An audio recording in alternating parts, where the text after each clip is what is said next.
Very good morning students. Today our topic is least square method in regression analysis. इससे पहले जो हमने regression analysis के 3 part बनाए हैं तो उसमें हमने एक में बताया सिर्फ regression के बारे में, एक में हमने बताया जहाँ पर arithmetic mean standard deviation correlation coefficient दिया हुआ होता है और एक मेथड वो था जिसके अंदर आपके mean deviation arithmetic mean standard deviation correlation coefficient नहीं दिए होते हैं तो हमें सीरीज़ के अंदर उन्हें कैलकुलेट करना होता है और कैलकुलेट करने के बाद ही हम उसके फॉर्मूले में उसकी आपका रिग्रेशन इक्वेशंस को x1y और y1x को कैलकुलेट करते हैं। तो बच्चों इस लेक्चर को बढ़ाने से पहले again this one is humble request to each and everyone, please like, subscribe and share this video also as I told to you previously that this video will be more and more fruitful and beneficial for those students those who are economic weak or those who have some problems to reach some here and there for to take their coachings.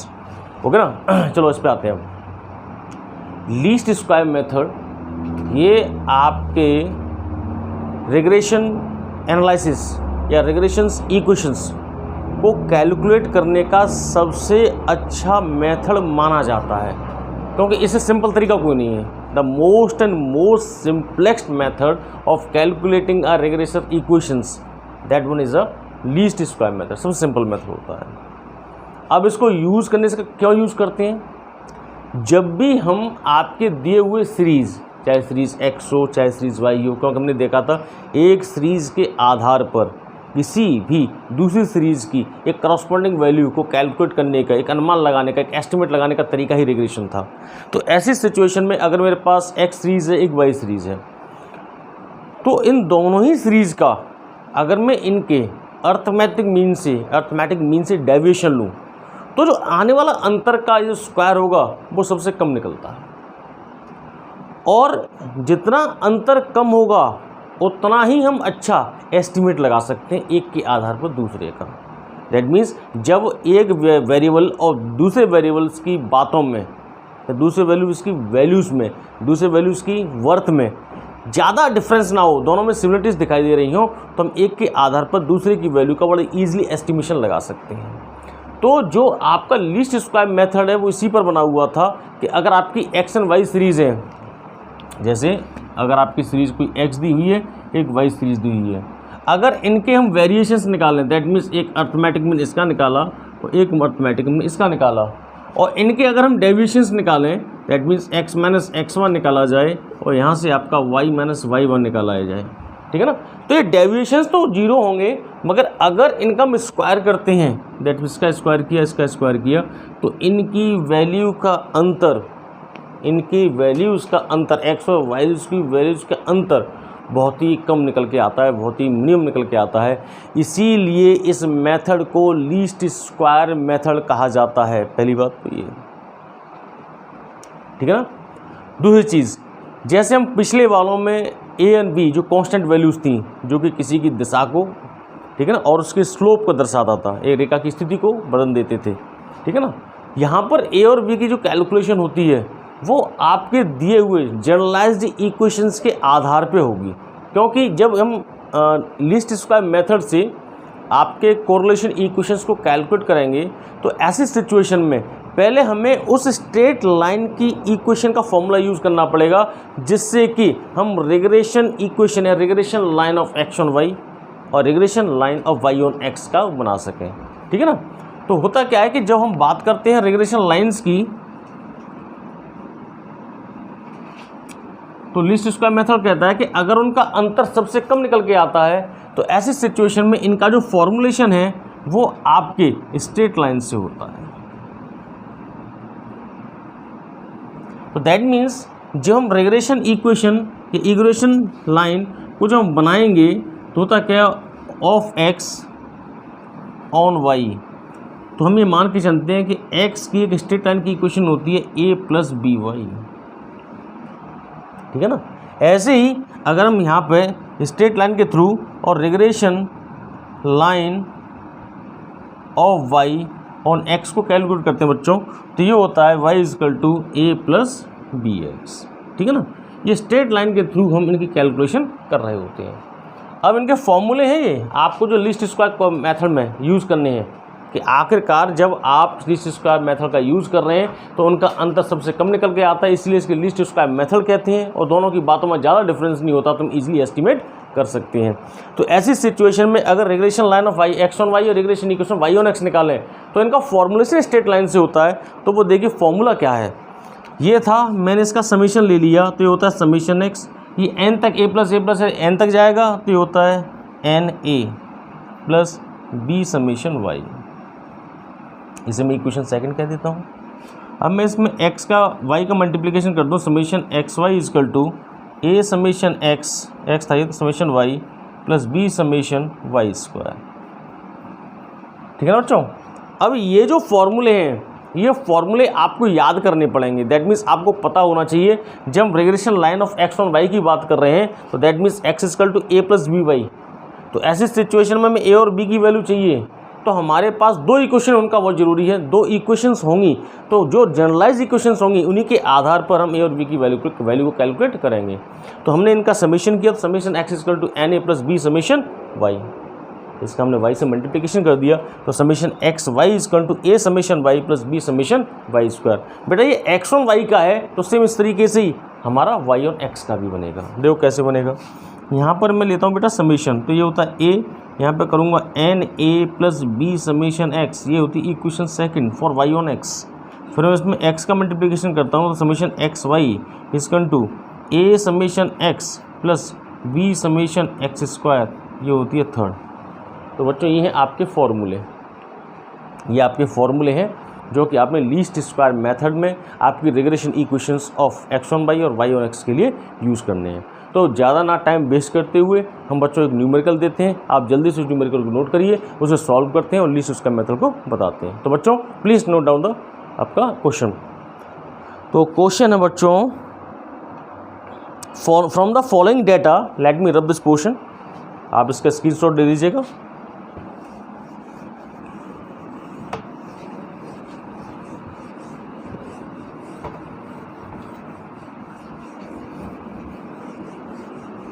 तो बच्चों question है from the following data calculate regression equation by least square method. हाँ बच्चों एक चीज़ और, question में जब तक आपसे लीस्ट स्क्वायर मेथड ना कहे तो बच्चों आप पे डिपेंड करता है आप कौन सा मेथड यूज़ करना चाहते हो। क्या वो यूज़ करना चाहते हो जिसके अंदर आपको कहीं पर भी अर्थमेटिक मीन, कोरिलेशन कोफिशिएंट, आपके standard deviation and correlation coefficient नहीं दिया गया है, तो या उनको कैलकुलेट करके वो वाला फॉर्मूला यूज़ करना है। जो आपकी मर्जी हो उस फॉर्मूले को आप यूज़ करिएगा, ठीक है ना। अब देखिए मैं आपको कुछ क्वेश्चन दे रहा हूँ, उस क्वेश्चन को देखिएगा। मैंने बताया from the following data calculate regression equation by least square method. अभी उनसे कह दो, बाद में मैं क्लास में हूँ। ये x की वैल्यू है 3 4 5 3 4 5 6 7 3 4 5 6 7 एंड y की वैल्यू है 6 9 7 6 9 7 8 10 8 10। बेटा ये वैल्यू दी गई थी, ठीक है ना, आपको कैलकुलेट करने के लिए। तो मैं क्या करता हूँ, जैसा फॉर्मूला था बच्चों, दोनों फॉर्मूले को मैं आपके सामने लिख दूँ। पहले मैं इसको कॉलम वाइज अरेंज कर लूँ, ये हमें हॉरिजॉन्टल में क्वेश्चन ले दिया, हम इसे पहले कॉलम में चेंज कर लेते हैं। तो बेटा मैं पहले x की वैल्यू लिखता हूँ, ठीक है ना। तो ये मैं x की वैल्यू लिखता हूँ, ये मैंने x के लिए कॉलम खींच लिया और मैं यहाँ से आपकी पूरी वैल्यूज़ को बनाता हूँ। इसको फिर से लिख लूँगा मैं, ये मैं बनाता हूँ आपकी x की वैल्यू का। तो ये वैल्यू है आपकी 3 4 5 6 7 और दूसरा कॉलम बेटा था y का, तो मैं y का कॉलम बना लेता हूँ।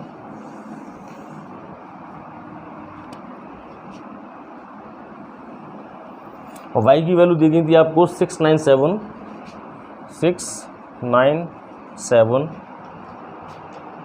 और क्या था 8 10 8 10, ये दिया गया था आपको क्वेश्चन में, ठीक है ना। जैसा क्वेश्चन दिया था मैंने वैसे ही क्वेश्चन को आपके सामने उतार लिया है। अब बच्चों देखिए इसमें कैलकुलेट क्या करना है, तो पहले मैं दोनों फॉर्मूले लिख दूँ, आपको बड़ा आसान हो जाएगा इससे।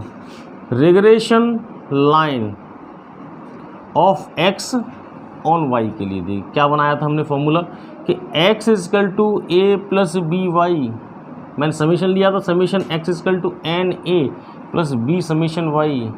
इसमें मैंने y का मल्टीप्लिकेशन किया तो x y is equal to a summation y plus b summation y square. क्या क्या निकालना है बच्चों, क्या क्या चीज़ मालूम पड़ गई कि x है तो समीशन x आ जाएगा, ठीक है ना, समीशन y आ जाएगा, फिर एक्स वाई निकालना है, एक वाई स्क्वायर निकालना है। आपको साफ तौर पे मालूम पड़ रहा है क्या क्या निकालना है इसके अंदर, ठीक है ना। दूसरा देखिएगा, रेगुलेशन लाइन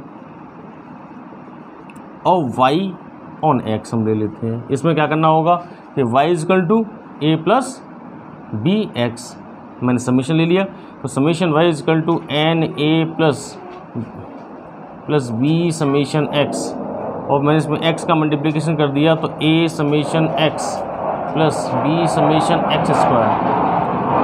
अब आपको साफ तौर पर ये दिख क्या होगा कि आपने इसके अंदर जो भी क्वेश्चन दिया गया था, जो क्वेश्चन दिया गया था उसके अकॉर्डिंग क्या कैलकुलेट करना, समीशन x, ये वैल्यू दी गई है भैया x की, इसको जोड़ लेंगे समीशन x आ जाएगा। समीशन y दिया गया देखो, तो दैट मीन्स ये वैल्यू दी गई है y की, मैं सबको जोड़ लूँगा तो समीशन y आ जाएगा। उसके बाद दिया summation x y, that means इन दोनों की मुझे मल्टीप्लिकेशन करनी है। फिर दिया है वाई स्क्वायर, मतलब वाई वाले का स्क्वायर करना है। इसमें दूसरे वाले को देखें, वाई है, एक्स है, एक्स वाई है, बी स्क्वायर है, ठीक है ना। तो देखो समीशन एक्स मैं कैलकुलेट कर लेता हूँ, बताओ बच्चों कितना आ रहा है। 6 7 13 13 5 18 18 4 22 22 और 3 25, ये आपका है समीशन एक्स इजकल टू 25।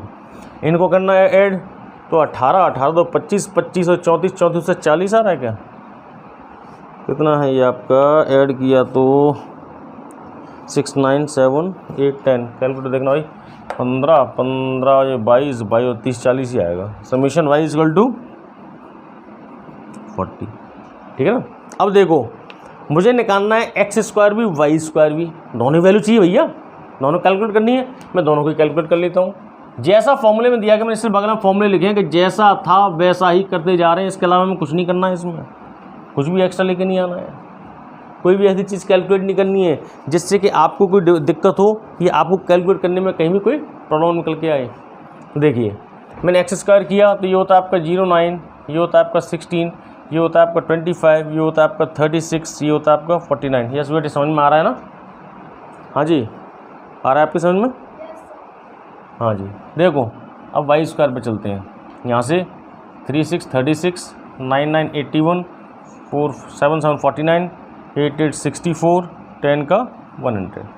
ये देखो आपको जैसा क्वेश्चन में दिया गया, देखो भाई जैसा आपको दिया गया था क्वेश्चन में वैसा ही है, जैसा फॉर्मूले में था वही है, कोई बाहर तो नहीं है, ठीक है ना। तो इसका टोटल क्या है, आप टोटल क्या निकाला है आपने, इसका जोड़ेगा कैलकुलेटर से, 9 + 16 + 25 + 36 + 49, तो ये आपकी वैल्यू निकल के आ रही है कितना, 130, कितना लिखा है आपने 139 ना। तो ये समीशन एक्स स्क्वायर आपने निकाला है 139, ठीक है ना। आप लोग भी देख लीजिएगा 139 है कि 135, कितना भाई 135 निकाला है आपने, तो बोलो तो सही, ठीक है ना। अरे ऐसे देखो इसको जोड़ लो, 36 81 49 64 100, कितना निकाला भाई बताओ, आपने निकाला है summation y square equal to, क्या लिखते हुए राइटिंग तुम्हारी क्या है 330, ठीक है। अब देखो एक्स स्क्वायर आ चुका है आपके पास, वाई स्क्वायर आ चुका है आपके पास, आ चुका।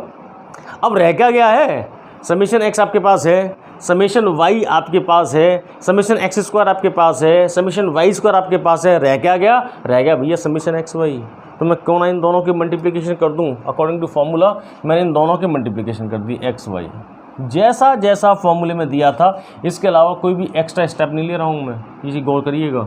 हाँ जी 36 18 6 3 18 9 4 36 7 5 35 6 8 48 6 7 48 आ गया, 7 10 ये 70। अच्छा बच्चों इसका भी टोटल निकाल लो, कितना आ जाएगा, 18 + 36 35 48 और 70, हाँ जी, कितना है आपका शायद टोटल, आपका शायद टोटल जो आ रहा होगा, कितना निकाल रहे हो? 207। Summation x y is equal to 207। ये आपकी वैल्यू कैलकुलेट होकर आ चुकी है बेटा। जैसा क्वेश्चन में था उसी वैल्यू को मैंने कैलकुलेट कर दिया है, मैं सिर्फ इसके अंदर वैल्यू पुटअप कर रहा हूँ। तो देखो बेटा, पहले वाले में देखते हैं, यहाँ पे देखो समेशन एक्स आप कह रहे हो भैया 25 है, नंबर ऑफ आइटम्स 1 2 3 4 5 है, तो 5a plus b। Summation Y आप कहते हो 40 है, ठीक है ना। ये आपका 40 है, ये आपकी पहली इक्वेशन हो गई। दूसरा देख लीजिए, समेशन एक्स वाई आपका है 207 a इंटू समेशन वाई है आपका 40 plus b। Summation y square आपने निकाला है 330। देखिए जैसा दिया था वैसे मैं लिख लिया है। समेशन एक्स का 25 था, 5 ये था प्लस 440 हो गया, ये 277 था। तो वाई स्क्वायर की आपकी समेशन वाई आपका 40 है और plus b summation y square आपका, वाई स्क्वायर कहाँ गया, 330 है।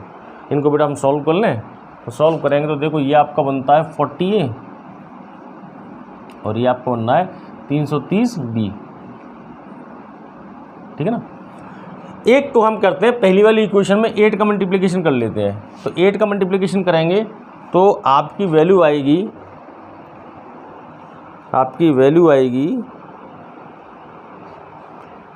25 इंटू 8, तो आपकी वैल्यू बनती है 200। ये होता है 40A और 8 का आपको इसमें करते हैं तो 8 चौक 32, तो 40 इंटू कितना था 8, ठीक है ना, 320 ये हो गया। मैं क्या करता हूँ इसमें से माइनस कर देता हूँ, तो ये तो आते हैं आपके 7, ये कैंसिल हो गया, ये आते हैं आपके 10, तो b की वैल्यू आती है आपकी 0.7। पहली बात क्लियर हो गई होगी आपको, ये हमने निकाल लिया। अब निकालेंगे इस b की वैल्यू को रख देते हैं बेटा पहली वाली इक्वेशन में। तो देखो 25 तो ये रहा, 5a मैंने 40 का मल्टीप्लाई कर दिया 0.7 में, तो 5a प्लस 7 4 जा 28, तो 280, एक पॉइंट था ये कट गया। तो यहाँ से देखिएगा 5a इजकल टू होता है आपका 25 माइनस 28, तो 5a आपका होता है -3 और a की वैल्यू निकलती है -3/5। 3 में आप डिवाइड लगा लो, 3 डिवाइडेड बाय 5 आपकी वैल्यू बनती है 0.6। तो a की वैल्यू आ रही है बेटा -0.6, ठीक है ना। ये हमने निकाला आपके regression line of x on y का। अब देखो होती क्या है, हम यहाँ से लिख लेते हैं regression line of x on y. क्या था, हमने कहा भैया फॉर्मूला ये था x is equal to a plus b y, ये तो फॉर्मूला था, स्ट्रेट लाइन से बनता है। तो x दिया रहा हमें, a की वैल्यू आप निकाल चुके हो -0.6 प्लस b की वैल्यू निकाली आपने 0.7, ये y है। ये हो गई आपकी इक्वेशन। अब कोई आपसे कहे कि x की वैल्यू क्या होगी जब y की वैल्यू 10 है, तो हम y की जगह पर 10 लिख देंगे, या x की वैल्यू आ जाएगी। x की वैल्यू क्या होगी जब y की वैल्यू 15 है, तो यहाँ 15 इंटू 0.7 कर देंगे, x की वैल्यू आ जाएगी। ये था regression line of x on y का। इस तरीके से हम y का करते हैं, उसे तुरंत देख लीजिएगा, ठीक है ना। मैं इसे मिटा रहा हूँ, इस वाले इसको मिटाता हूँ, ठीक है ना, और इन वैल्यूज़ को रखता हूँ आपके पास। तो ये देखिएगा,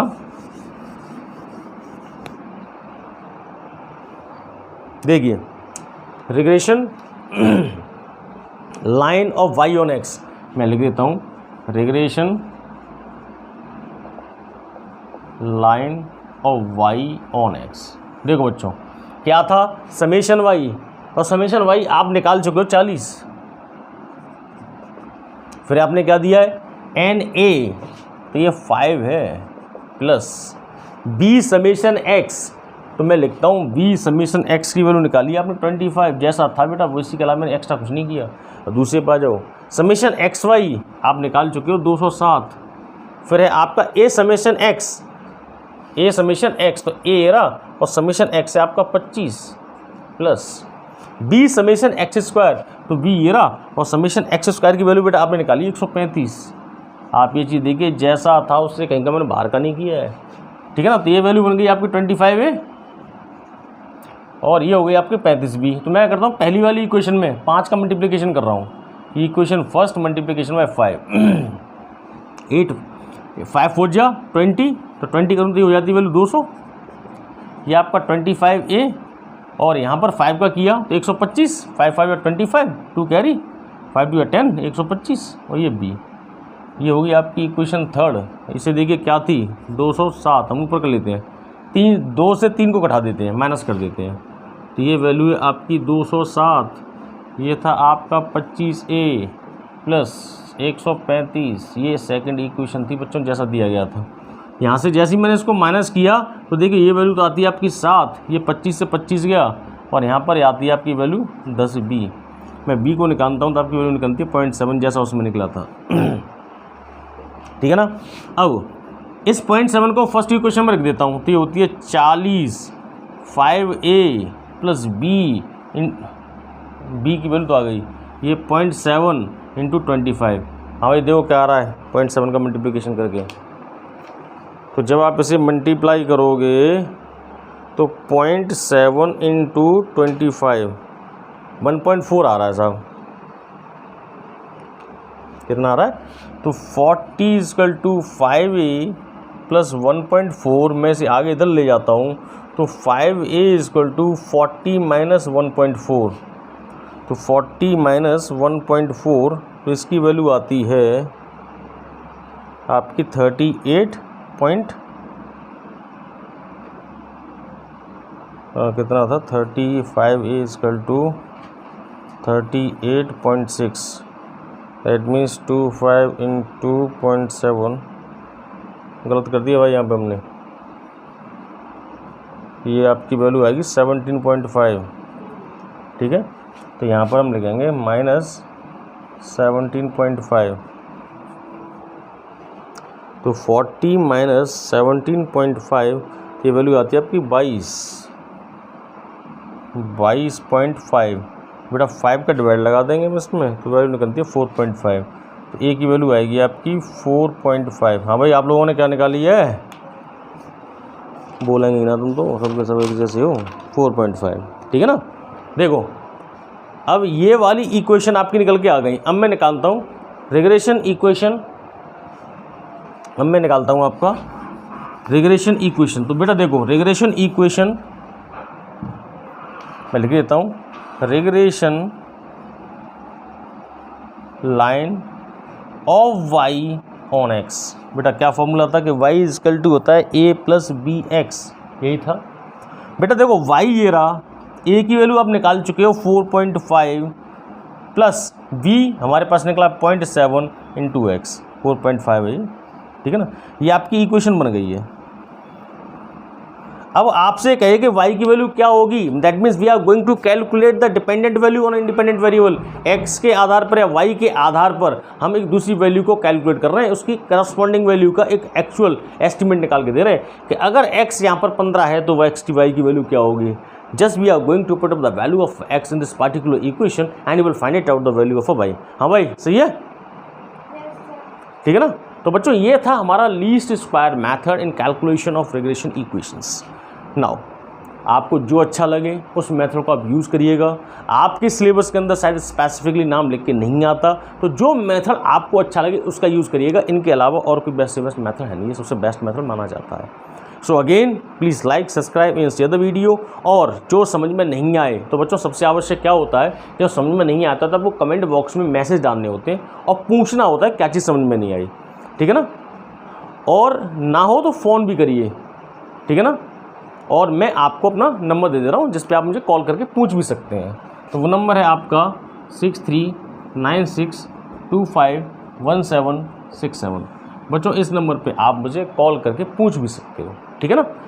व्हाट्सएप मैसेज भी डाल सकते हो, कमेंट में लिख भी सकते हो जो आप चाहते हो वैसा वीडियो बना क्या देना है, क्या चीज़ आपको और चाहिए और क्या चीज़ समझ में नहीं आई है। तो you can call me up to 2 o'clock at evening, ठीक है ना, रात के 2 बजे तक आप कॉल कर सकते हैं। और जो भी कुछ पूछना है कमेंट बॉक्स में आप डाल सकते हैं, ठीक है ना, ओके ना, ओके, थैंक यू, जय हिंद टू ऑल ऑफ यू।